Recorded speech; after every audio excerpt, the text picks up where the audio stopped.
بەڕێزان بەردەوامین گفتوگۆکانمان دەست پێ دەکەین لەگەڵ نووسەری دیاری کورد چاودێری سیاسی بەڕێز عارف قوربانی گفتوگۆی ڕەوشی ناوچەکەکەین بەگشتی دواتر قسە لەسەر باشووری کوردستانەکەین پەیوەندیەکانی یەکێتی نیشتیمانی کوردستان و پارتی دیموکراتی کوردستان و دواتر ڕۆڵەکان بۆ پێکهێنانی کابینەی دێمی حکوومەتی هەرێمی کوردستان.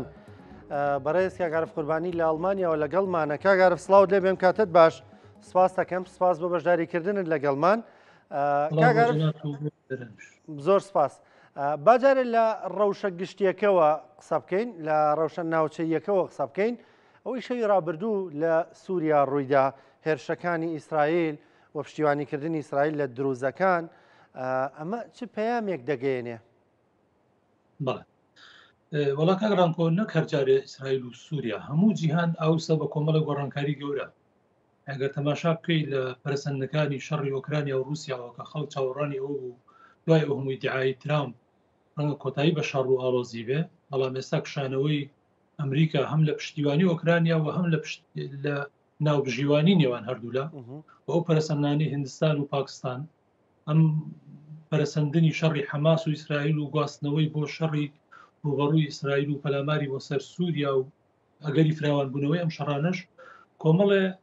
پێشهاتی تازەن لە ناوچەکە و من پێم وایە کەڵەکەبووی کۆمەڵێک کێشە و گیر و گرفتی ڕابردوون کە لە ناوچەکەیان مابوو. گەر تەماشا بکەی بە درێژایی سەرهەڵدانی کێشەی عەرەب و ئیسرائیل بەوا بڵێن، بە تایبەتی ڕەنگە لە دووسێدەیی ڕابردووە هەمیشە ڕۆژئاوا و ئەمریکاش بە دیاریکراوی ترسی ئەویان هەبوو ڕوبەڕووبوونەوەی ڕاستەوخۆ یا پێکدادانی ڕاستەوخۆ لەگەڵ ئیسرائیل دەست پێ بکە. هەمیشە ینی خۆیان هەوڵیاندا ئەو ڕۆڵە بجێڕن بۆ ئیسرائیل نەچێتە ناو قوڵایی ململانەکانەوە یا بەریەکەوتنی نەبێت لەگەڵ وڵاتان یا ئامۆژگاری وڵاتانی تری تەرەفیانە کرد بەوەی کە کارێک نەکەن ڕوبەڕوو لەگەڵ ئیسرائیل بەریەکەوتن ڕۆدا. بەڵام لە دوای ئەم ڕووداوانەی دو ساڵی ڕابردووی نێوان حەماس و ئیسرائیل ئێستا ینی بە شێوەیەکی ڕاستەوخۆ ئیسرائیل لە جەنگایە و جەنجێکی فراوانیش لەگەڵ هەموو وڵاتانەی کە تەرەفن لەم کێشەیە، چ بە ئێران، چ بە لوبنان، بە سووریا و لەگەڵ یەمەنیشە. ئێستاشەوەی ئەمریکا دەیکا بەشێکی شەڕی وەکالەتە لەبەر بۆ ئیسرائیل دەیکا، بەڵام جارێ لەبەر ئیسرائیل خەریکی شەڕێکی ترە یا کارەکەی لێرەوە تەواو نەبوو. ئەمەی بە دیاریکراوی لەسەر لە سووریا ڕووەدا خۆشت دە پێشکی بەرنامەکە ئاماژەیەکت پێ کرد کە بەشێکی هەم پەیام بۆ ئەحمەد شەرع و پەیامیشە بۆ تورکیا بەدڵنیاییەوە لەبەرەوەی تورکیا لە گۆڕانکاریەکانی دوای ئەسەدا زیاد لە سنووری خۆی پێی ڕاکێشا لە تورکیا لە سووریایە بە حکمی ئەوەی کە هێزەکان بەشێکیان وابەستەی تورکیا بوون، گرێدراو بوون بە دەستگای میت و دەستگای سەربازی تورکیاوە و بە حکمی نزیکی و وابەستەی ئەحمەد شەرعیش خۆی لەگەڵ دەوڵەتی تورکیا زۆر وەکو جۆرێک لە خاوەنددارێتیکردنی ئەو دۆخە تازەی سووریا خۆی بەناو بە تایبەتیش دوای ئەوەی کە ترامپ چەند جارێک ئاماژەی بەوە کرد کە تورکیا توانیوێتی بە ئاسانی ئەم گۆڕانکاریە بکە، وەکو بڵێ گۆڕەپانەکەی زیاتر بۆ کرایەوە کە زۆر دەزوەردان بکە. ئیسرائیل ئەمەی وەکو پێم وایە وەکو مەترسیەک بینیە ژنە سەرەتا ئیسرائیل بەو گۆڕانکاریانە خۆشحاڵ بوو و نیگەران نەبوو لەوەی ئەحمەد شەرع هاتوۆتە سەر حکوم و هێزەکانی ناو تەحریری شام کۆنتڕۆڵی سووریان کردووە، بەڵام لە دوای ڕووداوەکانی کۆمەڵکوژی عەلەویەکان و چەند جارێک هەڵدان بۆ دروستکردنی کێشە و ڕوبەڕووبوونەوە لەگەڵ دروزەکان ئیسرائیل زوو پەیامی ئەوەی نارد کە ئێمە ئامادەین داکۆچی لە پێکهاتە جیاجەکانی سووریا بکەین. ئەو بۆکو کەمینەت بێگومان ناوی بردن بە کوردیشەوە تەڵان. ئەحمەد شەرع هەڵەی زۆر کرد لەم 5-6 مانگەیە و جۆرێک وێنایەکی دروست کرد بەوەی کە بەرەو دەسەڵاتێکی تاگڕەوی مەترسیدار ڕۆ لە ناوچەکە، سەرباری ئەوەی کە هێشتا هیچ ئاسۆیەک نییە بۆی دەوڵەتی سووریا ئەوەندە بەهێز بێت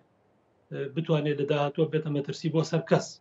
جگە لە فکری تونڕەوی، نە خاوەن چەک و جبەخانەی گەورە، نەخاوەن سناعی گەورە، شتێکی وای نییە لێ بترسێ. بەڵام پەلاماردانەکانی یا قوبوڵ نەکردنی پێکهاتەکان هاوبەشی پێنەکردنیان لە حکومڕانی و ئەو دەستورە فاشلەی کە پێشتر هەبوو ئەم جارێککە بە هەمان جۆر هێنایەوە کە عێراق سووریا وڵاتێکی تاک ڕاهەندی و وڵاتێکی عەرەبی و قەومی پاشی شۆڤێنی، ئەمانە دۆخێکیان دروست کرد کە ئیسرائیل ڕاستەوخۆتر بێتە ناوە.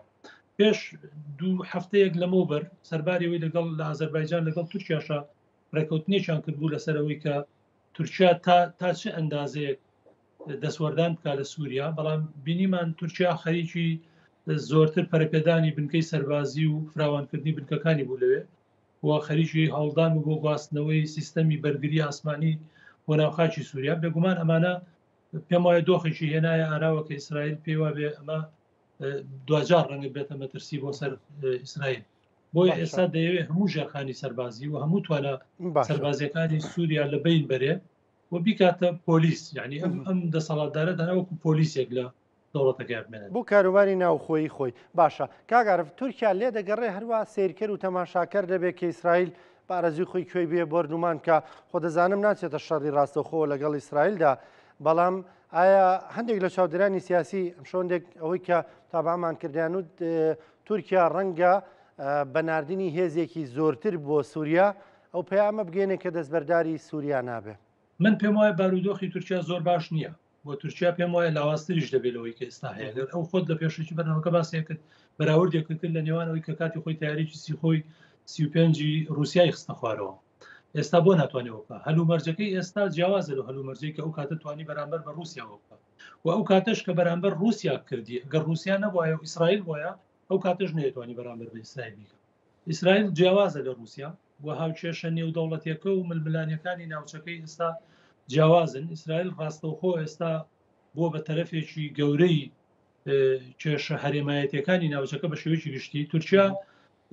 هیچ بەرژەوەندیشی لەوەیان نییە لە پێناو سووریایە بۆ نمونە یا لە پێناوەی هەژمونی تا چەند لە سووریا بەهێزە بێت بچێتە نەک جەنگی ڕاستەوخۆ بچێتە ململانەیەکی قوڵیشەوە لەگەڵ ئیسرائیلە، بە تایبەتیش کە خۆی هێشتا ژیرۆدەی کۆمەڵی کێشەی ناوخۆیە و مەترسی کێشەی کورد پێچەکە لەو بۆم بە تەوقیت کراوانەی کە هەر چرکە ساتێک بۆ نمونە تورکیا ئیسرائیل یا ئەمریکا بیەوێ ئاسان دەتوانێت ئەم بۆمبە لە ناو تورکیا بتەقێنێتەوە. لەبەرەوە من وای دەبینم تورکیا ئامادەیە یعنی تەسخیە بە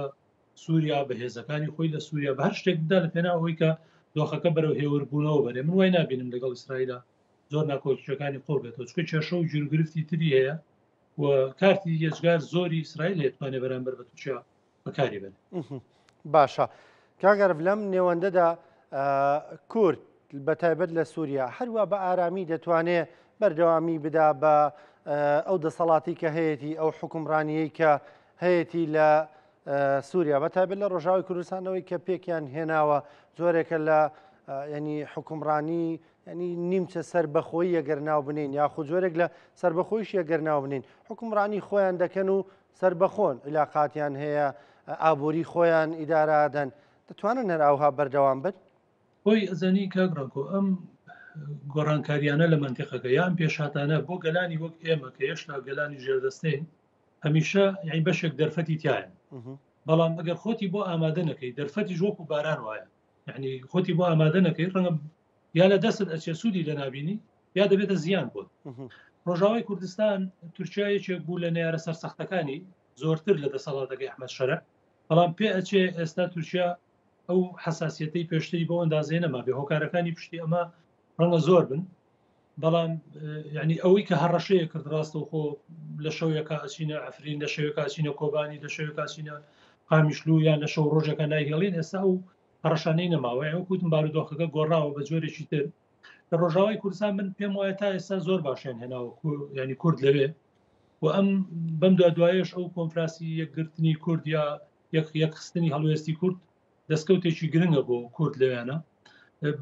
تا ئێستا ئەگەر چ خۆیان بن یا لەژێر ڕێنمایی و ئامۆژگاری ئەمریکی و ئەوروپیەکانە باش ئیدارەی ئەم بارودۆخادن نەچوونەتە شەڕ و ململانێ و لەگەڵ کەس و ناکۆچێکی قوڵیان ئێستا تا ئەندازەیەک لەگەڵ تەنانەت دەسەڵاتی ئەحمەد شەرعیشانیە سەرباری ئەوەی کە هیچ ئاسۆیەک نییە بۆی ئەحمەد شەرع باشتر بێ لە ئەسەد ئەگە خراپترش نەبێ بۆ کورد، بەڵام باش ئیدارەیاندا بۆ مفاوەزاتانی کردیان لەگەڵەوە بۆ ڕێکوتنی کردیان ئەگە شتێکی تاکتیکیش بێ تا ئەندازەیەک مەترسیەکانیان لەسەر کورد دوورخستوێتەوە. ئینسان نازانێت لێکەوتەکانی ئەمەی دروزەکان بەرەو چۆ ئەڕۆ، بەڵام ئەگەر ئەمەی ئەحمەد شەرع بەرامبەر بە عەلەویەکان کردی بۆی چۆ سەر و بەرامبەر درۆزیەکانیش کردی بۆی بچێتە سەر بە دوور نازانێت دوای ئەم گروپە ڕەوانە کۆنتترۆل نەکرێن لە چرکە ساتێکە گروپێکیان پەلاماری ناوچە کوردەکانیش بدا. بەڵام من وای نابینم ئەمە بۆ ئەحمەد شەرع بچێتە سەر چکە کورد ئێستا لەوێ بەهێزە لە ڕووی چەکەوە ئێستا بە تەقیمی هەموو ناوەندەکانی چاودێری ئەو ناوچەیە کورد زۆر بەهێزترە لە دەسەڵاتی مرکز ئێستا لە سووریا لە ڕووی چەک لە ڕووی توانای سەربازی لە ڕووی دیسپلینی سەربازی و ئەم یەک هەڵوێستیەش من پێم وایە جارێکیکە ئەبێتە هەوێن و وزەبەخشینی زیاتر بە ئیرادەیەکی بەهێزتر بۆ کورد لەوێ تا ئەندازەیەک لەگەڵ هەرێمی کوردستان خەریکە پەیوەندیەکانیان بەرەو ئاقارێکە ڕاکە من گەشتبینم بەوەی ڕەنگە بگاتە ڕۆژێک کە لە ڕووی سەربازیشەوە توانین کۆمەک بە یەکتر بکەین و ئەمریکا و ئەوروپیەکانیش ڕەنگە لەمەیە یارمەتی دەربن جارێ باش هاتووە ڕەوشی کورد کەوتێتە سەر ئەوەی ئایندەی گۆڕانکاریەکانی ناوچەکە بەرەو شۆڕە من یعنی ناومێد نیم گەشتبینم باشە پێم وایە لەوێ ئامادەترن بۆ پێشات و گۆڕانکاری باشە کاگارە بەر لەوەی ئەم چەند ڕۆژە شەڕی دروزەکان دروست بێ بەڵێن حکوومەتی ئەحمەد شەرە لەگەڵ دروزەکانە مەشەرە هەردوای کۆنگرەکەی کورد وتی ئەمە ئەوەی کە ناوێنەوە فیدرالیان هەر شتێکی ترەوەی کە باز دەکرا خۆداواشیان نەکرد بوو بە شێوازی فەرمی وتی ئەمە ڕەتی دەکەینەوە و ڕێگە بەوە نادەین ئەم جۆرە هەڕەشانە چی دەگەێنێ پێدوانی ینی هەر کاتێک بێز من بۆ خۆم یعنی کەسێکم باوەڕم بە لۆژیکە یعنی تەماشا بکە سەرەتای هاتنە سەر حکمی ئەحمەد شەرع هەم ئەحمەد شەرع و هەم بەشێک تەنانەت ئەوروپیەکانیش کەوتنە ژێر تەسیری ئەو گۆڕانکاریانە وە تورکیاش پێداگری سەرسەخت بوون لەسەرەوەی بە کورد چەک دابنێ ئەو مەرحەلەیە تێپەڕی ئێستا ئەڵێن نابێ فیدراڵی هەبێ لەبەرەوە لەسەر ئەرزی واقع تۆ هەی ینی کورد ئەگەر لەسەر ئەرزی واقع تا باشتر خۆی بەهێستا تا باشتر پێگەی خۆی بچەسپێنێ تا زیاتر یەک ڕیز بێ تا پەیوەندەکانی فراوانتر بکە لەگەڵ ئەو هێزگەلانەی کە لە ناوچەکە ڕۆڵ و کاریگەریان هەیە بە نەتیجە ئەوەی کە هاتە دەبێتە ئەمری واقع یەکە تەماشا پێ خۆ ئەزمموی باشووری کوردستانی شتەرەوە دەسی پێکرد نە عێراق و نە تورکیا و نە ئێران و نە سووریاش پێیان خۆش نەبوو کورد ڕاپەڕینی کەسشیان لەگەڵ ئەوە نەبوون ئێمە لە هەرێمی کوردستانە بۆ نمونە بناغی حکومڕانی داڕش پەرلەمانت دانا حکوومەت دروست کرد بەڵام دواتر کە بوو بە ئەمری واقع نەک ئەمان ناچار بوون تعاملی لەگەڵ بکەن هەموو دنیاش تعاملی لەگەڵ بۆیە بۆ ڕۆژاوای کوردستانیش من وایە بینم ئەوەی هەیە وردە وردە دەچەسپێ و دەبێتە ئەمری واقع کە بوو بە ئەمری واقعش هەموو لە ناچارن وەکو خۆی تعاملی لەگەڵ بکەن جا ئەوە گرنگە یعنی پێم وایە ئێستا ئەو مەرحەلانەی یەکەم کە وەکو مەترسی هەبوون لەسەر ڕۆژاوای کوردستان کە زۆرێکمان دەستمان لەسەر دڵمان بووایە چەند ئەتوانین پارێزگاری لەوە بکەین ئەمە وەکو نیمچەکیانێک یا قوارەیەک یا خۆبر هەر ناویش لێنەی بمێنێتەوە تەنات خۆشیان سەرەتا لە هەوڵ و گفتوگۆی ئەوەیە بوون ڕێگە بدرێ بەوەی کە لە ڕووی سەربازیشەوە بێ خۆیان حیمایی منتیقەکانی خۆیان بکەن بەڵام ئێستا بەرەو ئەوە ڕاوەتا مەسەلەن هەم ئەردۆگان مەترسیەوەی لێ نیشتووە ڕەشەوە کاڵێ ئێمە قوڵ ناکەین فیدراڵی دروستکەن هەم ئەحمەد شەرعیش لە وەڵامی یا لە بەرامبەر هەواڵی یەخستنی هەڵوێستی کووردا ئەوەی ڕاگەیان کە فیدراڵیان قوڵ نییە بەڵام ئەگەر یعنی ئەمەی هەیە باشتر بیچەسپێنین بە نەتیجە سووریا دیمەشق لەوە لاوااسترە بێت توانێت مەرج بەسەر ئامشلووە بسەپێنە باشە کاگارە بۆکو دەبینین بەڕێز ئاماژەت بۆ کریانی ئەو هێزەی کورد کە دروستی کردووە وای کردووە میشە ببێتە خەڵخانێک بۆی پارێزگاری لە کیانەکەشی بکە کە دروستی کردوە لە ڕۆژاوی کوردستان بەڵام دەبینین لە باکووری کوردستان ئەمە جیاوازە ینی بۆ نمونە ڕێبەری زیندانی کراوی پەکەکە داوای چەکدانانی پەکەکە دەکا لێرە لە ڕۆژاوا چەک کوردی پاراستووە بەڵام لە باکووری کوردستان ینی داوای دانانی چەکەکرێ جیاوازیەکە لە چیدا ینی بۆ لەوێ دانانی چەک لە قازانجی کووردە بەڵام لە ڕۆژاوا دەبینین چەک پارێزگاریمان لێ دەکە وەڵام من پێم وایە لە باکووریش هەر چەک بارودۆخی کوردی گەیانەوە ئەو ڕۆژەکە تماشای 50 ساڵ پێش ئێستا بکەی لەسەر ئەوی تۆ گوێتە گۆرانێکی شوان پەروەر بگردایە لە ئامەد ئەخرایتە زیندانەوە ئێستا هاتوۆتە سەر ئەوەی کە گفتوگۆ لەسەرەوە پێ زمانی کوردی بخوێنرێ لە خوێندنگاکان ئەمە نەتیجەی ئەم شۆڕش و بەرخودانەیە کە کوردە باکووری کوردستانە کردێتی چەک بۆ ئێستای کورد من پێم وایە یعنی پارێزگاری لە ناسنامەکەی و پارێزگاری لە شەرەف و کەرامەتی ئەو چەکەی دەسێتی من لە سەرەتای ئەو دەستپێشی گفتوگۆیانەوە کە بەڕێز بڵاجالان لەگەڵ ناوەندەکانی تووچاکرێت چەند جارێک لە چاوپێکردن و وتارەکانیش بە ڕاشکاوانە ئەوم دەربڕیەوە کورد بە هیچ جۆرێ نابێت دەستبەرداری چەکەکەی بێت لە هیچ شوێنێکی کوردستانە چونکە ئەوەی تا ئێستاشێ لەو منتیقی ئێمە کوردی پاراستووە چەکەکەی دەسێتی و هێزی خۆیەتی لە هەر شوێنێکیش چەکی نەمێنێ بە دڵنیاییەوە بە جۆرەها شێواز ستەمی بەرامبەرەکەی سەرباریەوەی کە ئێستا هاوسەنجی چەک لە نێوان کورد و دەوڵەتە داگیرکەرەکانیش زۆر نابەرامبەرە سەرباریەوەی کە ئێستا مۆدێلی خەباتی چەکداریش بەرەو ئەوە ڕاکۆتایی بێت لە جیهانە بەڵام بۆ کورد چەک یەکسانە بەمانەوەی لە منتیقەکە من پێم وایە دەبێت کورد بیر لە یعنی دەمەوێت پێشنیارێک بکەم لێرەوە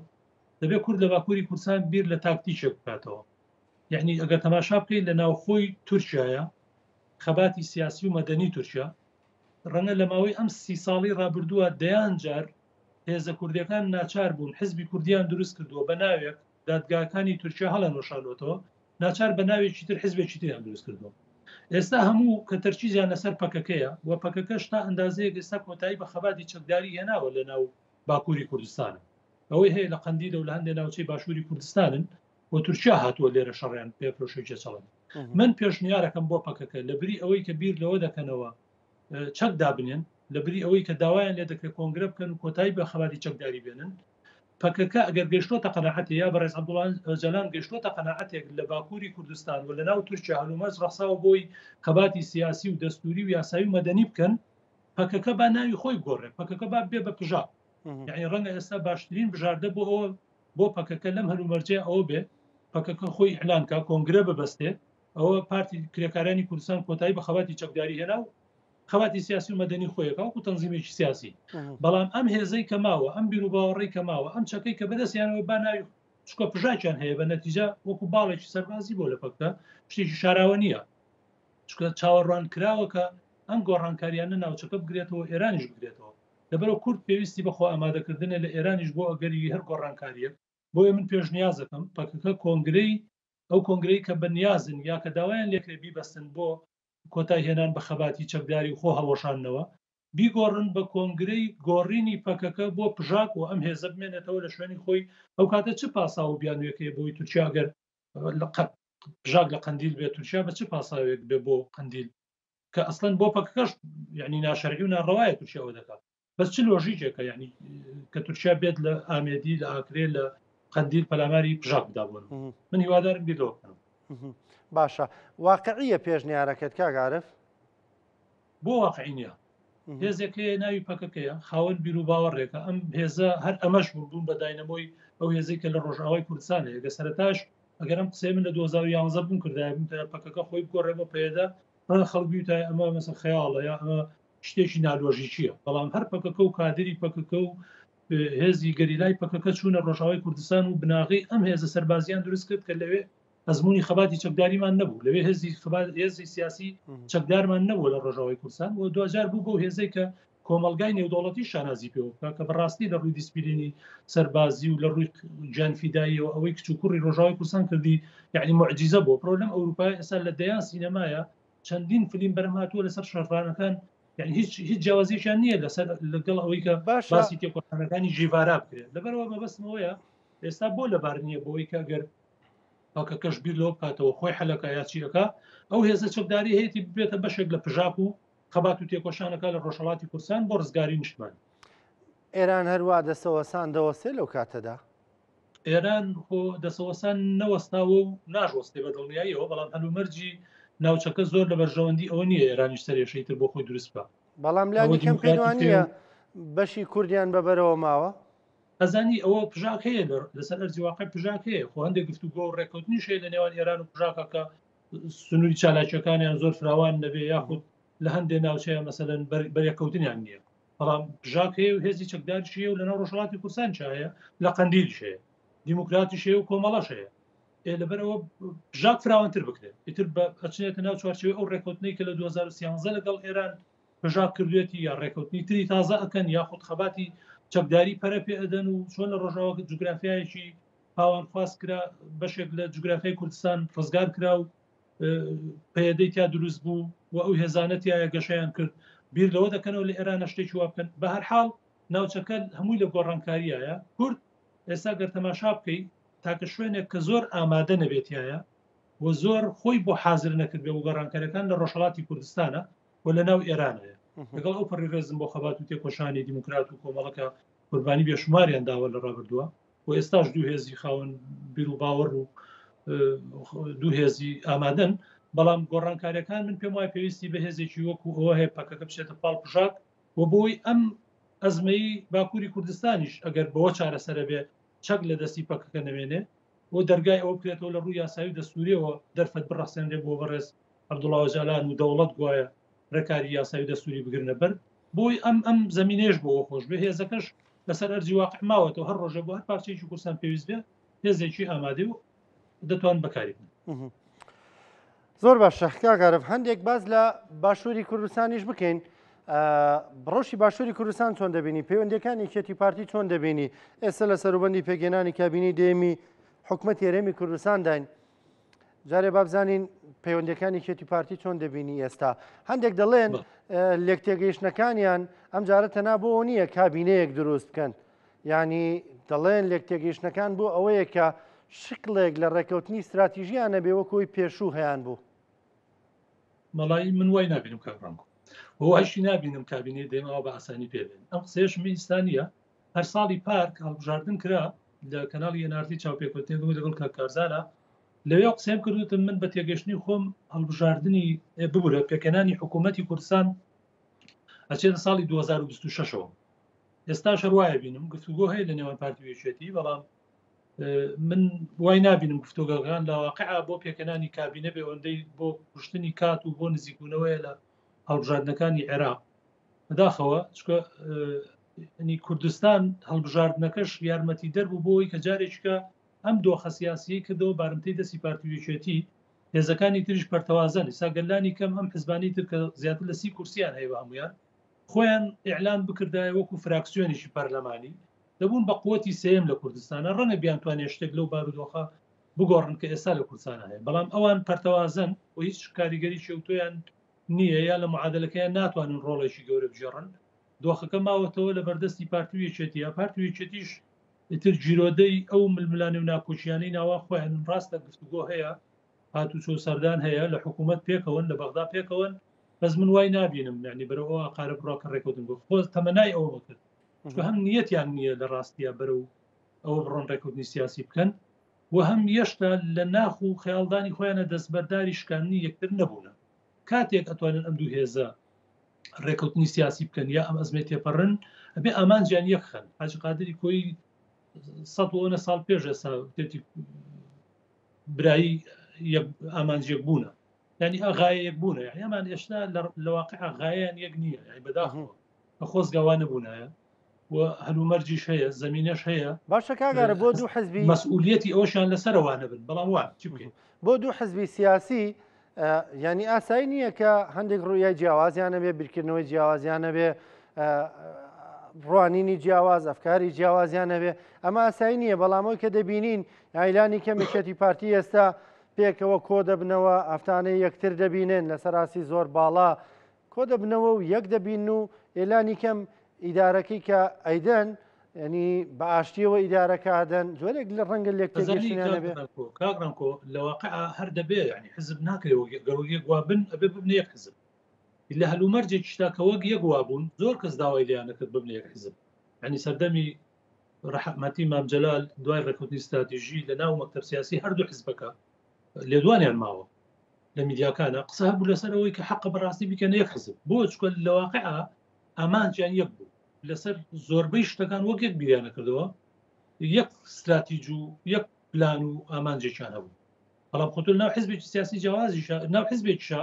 گەڕوانی جیاواز هەر هەیە بۆ شتێک ئەتەوێت چۆن ئیداری ئەم شارە بدەیت چۆن تەعامل لەگەڵم گرفتە بکەیت کە کار بەیانی بڵێ بۆ نمونە ئەگەری لافاو هەیە هەر لە ناو شارەوانی شارەکە ڕەنگە ئەنواع ڕێی جیاواز هەبێت چۆن بیردەوە بکەینە خۆمان لەم لافاو ڕەشە باو زریانە بپارێز لەبەرەوە جیاوازی بیرروڕا هەر دەبێ هەبێ بەڵام ئەمەی ئەمان من دەمەوێت واقعی بم یعنی وەکو دوو فەریقی فوتبۆڵیان بن لە یەک ساحەت خەریکی تەمرینیش بن پێکەوە یاریشەکەن لە خولێک پێکەوە بەڵام دەستبەرداری ئەوە نەبوونە کە یەکتر بشکێنن پارتیوێچێتی من وای نبینم ینی پاس نادەن بە یەکتر من پێم وان نییە پارتیوێچێتی لەبەرەوەی ئێستا مەحکومن بۆی لە حکومڕانی لە کوردستان و لە بەغا پێکەوەن یا گفتوگۆ ئەکەن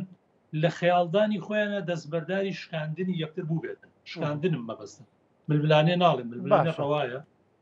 ناکۆچی ڕەوایە طبیعیە کێشە هەیە لەسەر کێشەش ناکۆچی دەبێت بەڵام نا پارتیوێچێتی لە سەنگەری دژبەیەکان کاگڕان خۆیان ئینسان ئەگەر خۆی نەخەڵەتێنێ ئەم دوو حزبە کار بۆ شکاندنی یەکترەکەن کە ئەمە خراپە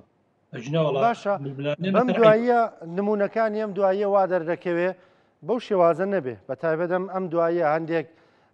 هەم لە بەغدا هەم لە هەرێمی کوردستان هەندێک ڕوانینیان نەبوو وا دەردەکەوێت کە لانی کەمەگەر تۆجوویشیان وەک یەک نەبێ بەڵام بۆ شکاندنی یەکتر نەبوو بێ لانی کەم ئاسایی من و توش بۆ چونمان یەک نەبێ من پێم وایە من پێم وایە هێشتا دەستبەرداری شکاندنی یەکتر نەبوون هێشتا لە بۆسەن بۆ یەکتری کاکە بڕۆ لای ئەمریکیەکان بزانە چی ئەڵێن لەسەر یەکتری لای ئێرانەکان چی ئەڵێن لای سەر یەکتری لای بەغا چی ئەڵێن لەسەر یەکتری من ئاگام لەن هێشتا زانم تۆ بۆ چوونی ئێرانیەکان و ئەمریکیەکان دەزای لەسەرەوەن ئەو قسانە دەبیستمەوە کە لە لای ئەمریکی و ئەوروپیەکانی کە لەسەر یەکتری کاگرام یعنی بەداخەوە نیەتیان بەرامبەر یەک پاک نییە باوە بن باشە هەڵبژاردننی ئەنجومەنی نوێنەرانی عراق بەڕێگەوەیە ینی 11 وادەکە دیاری کراوە ئەمە عێراقا وادەکە دیاری کراوە ئیتر نازانایە لەو ڕۆژەدا 100% بەڕێوە دەچێت بەڵام هەموو هێزەکان ئامادەکاری تەواویان کردووە ئەم یەکێتی پارتی حزب عێراقیەکانی دیکە ئۆپۆسیۆنەکان ئەمانی هەرێمی کوردستانیش ینی پێ دوایە بە تایبەت بە پرسیارێک لەسەر لایەنەکانی دەرەوە یەکێتی پارتی بکەم هەوڵێکیانەیە بۆ کۆبوونەوەیان هەمویان لە بەرێکدا پێ دوایە کۆ دەبنەوە لە بەرێکدا کۆبوونەوەکردن ئاسانە بەڵام گرنگ نەتیجەیە ببنە یەک لیست و ببنە یەک قواری سیاسی کە پێکەوە بچنە هەڵبژاردنەوە من بە دوورێزانم کە خۆزگا بیانتوانێت ئیرادەی ئەویان هەوایە زۆر شتە گۆڕا لە کوردستانە بەڵام بەداخەوە ئیرادەی ئەویان نییە هێزانش بۆ لە سەردەمی کاک نەوشیروان چۆ تەماشا بکە کە بچوونەوەی گۆڕان دروست بوو کە وەکو قۆناغێک پێشتر یەکگرت و کۆمەڵ هەندێک جا ئۆپۆزیسیۆن بوون بەڵام کاریگەریەکان کەمتر بوو کە گۆڕان هاتوو بوونە هێزێکی ئۆپۆزیسیۆنی فراوان چۆن پارتی وێچێتی بوون بە یەک لیستە و کاتە ئەگەر ئەمانش بوونە بە یەک قواری سیاسی یا یەک فراکسیۆنی پەرلەمانی لانیکەم زۆر شتە گۆڕا لە کوردستان بەڵام بەداخەوە کە ئیرادەی ئەویان نییە ترایە لەژێر کاریگەری خەڵکی تران لەژێر کاریگەری هێزەکانی دەسەڵاتی ناوخۆیان ئیرەی ناوخۆیان ڕێگە بەمەنادا هەر هۆکارێکە من ینی پێم وایە بە قورسێ بینم کە بتوان پێ بە تایبەتیش ئێستا ترسێکی تریان هەیە بۆی ڕاشقاو بین ترسەکەیان ئەوەیە کە لە دەستەجمعی ناوخۆیانە بە قاز ئاوە کاتە ئاشینەوەی نوێوە و ڕەنگە لەو حاڵەتەیە زۆرترین کارکتەرینەوەی نوێیان هەژمونینەوەی نوێ بەسەریان نەزاڵ بێ و ئەمەشیان پێ حەزم ناکرێت بۆیە ڕەنگە کۆ ببنەوە ڕەنگە بەیان نامی هاو بەش دەکەن ڕەنگە داوا بکەن با هەموو کورتەر پێکۆبین بەڵام کە هاتە سەر انتخابات ناتوانن یەک لیست و یەک فراکسیۆن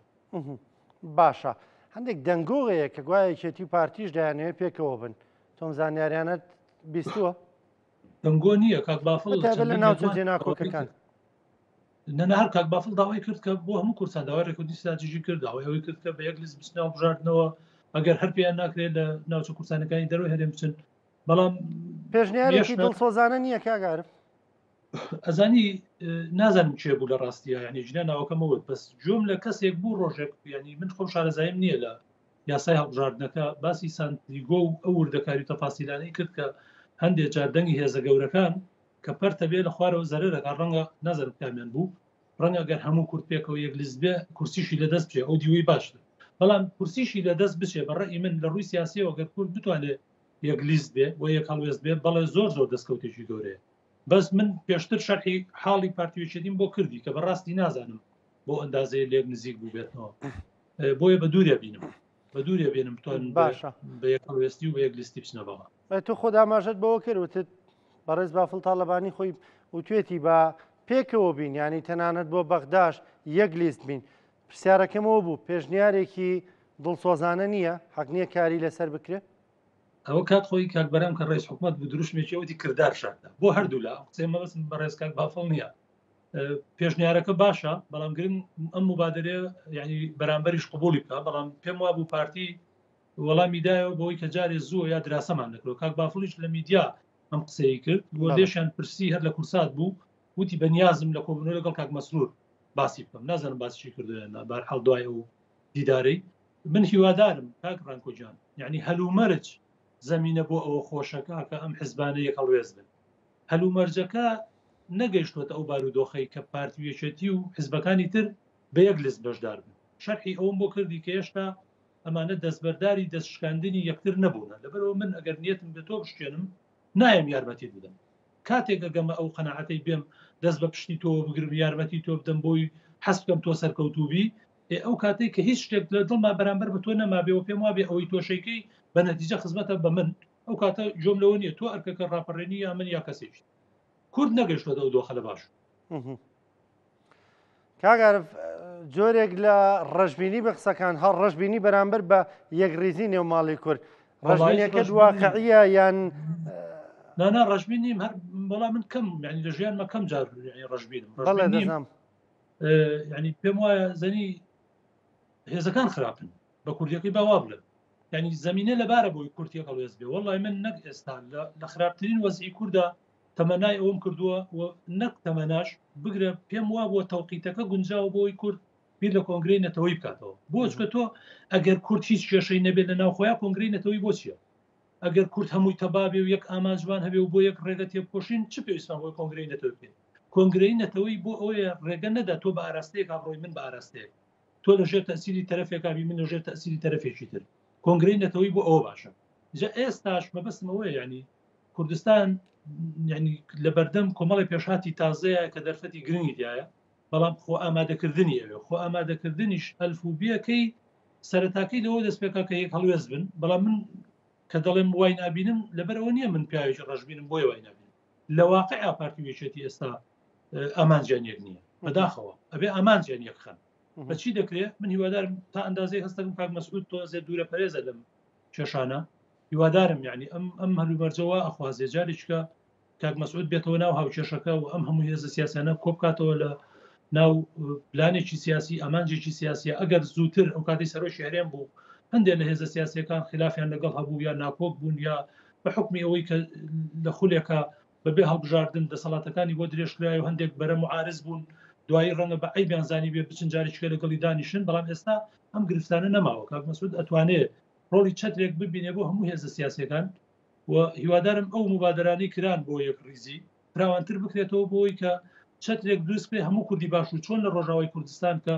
دەستخۆشی من لە پەکەکە شەکەم لە پێدەشەکەم لە کاک مەسعودی شەکەم کە پارتیش لەوەیە دەوری هەبوو هیوادارم لە باشووری کوردستانیش شتێکی لەو شێوە دروست بکرێت کۆنفرانسەکەن کۆنگراکەن شتێک بکەن بۆ ئامادەسازی یەک هەڵوێستی کورد باشە کاگەرف سپاس دەکەم ینی بەڵام دواپرسیارمێ تاکید کەمەوە لەوە کە ڕوانینی تۆ وایە حکوومەتی کابینەی دێمی حکوومەت پێک نایەت بەم زوانە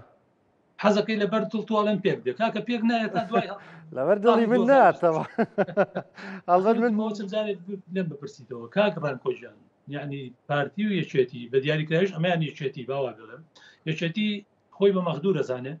بۆ پێی وایە کاتی خۆی ڕێکوتنی استراتیژیکە لە نێوان پارتی و یەکێتی هەبوو قسەیەکەم قسەی یەکێتیە یعنی نەقلێکم من وتەبێژیوان نیم و کارم بۆ نییە بەناوانە قسە بکەم بەڵام ئەزانم ڕۆیای یەکێتی وایە پێی وایە دوای ڕێکوتنی استراتیژی پارتی هەندێک دەرفەتی قۆستەوە و کێشانی ناو یەکێتی بە قازانجەوەی بەشێک لە پۆستەکانی یەکێتی بەرێ بەدەر لەوەی ناهاوسەنجی لە هەرێمی کوردستان هەیە لە بەغداش جۆرێ لە ناهاوسەنجی دروست بوو سەرۆک کۆمار لای یەکێتی بوو پارتی مڕەشەحی بۆ تەرشێ کرد جێگری سەرۆکی پەرلەمان هەر لای پارتی بوو پێشتر کە درای گۆڕان دوای پارتی وەریگرتەوە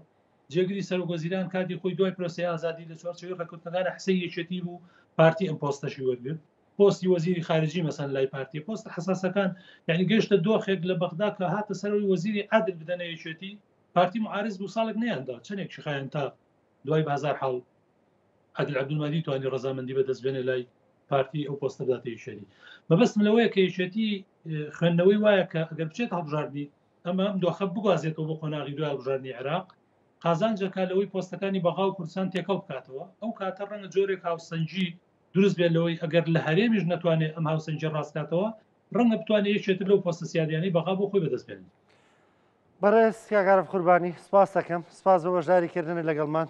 زۆر سپاس دەکەم لە ئەڵمانیاوە لەگەڵمان بووی خۆشەویستان بە یارمەتیاوکارانم بەرنامەی پرسی ڕۆژتان پێشکەش کرا تا پێتانەگەینەوە کاتێک خۆش خواتان لەگەڵ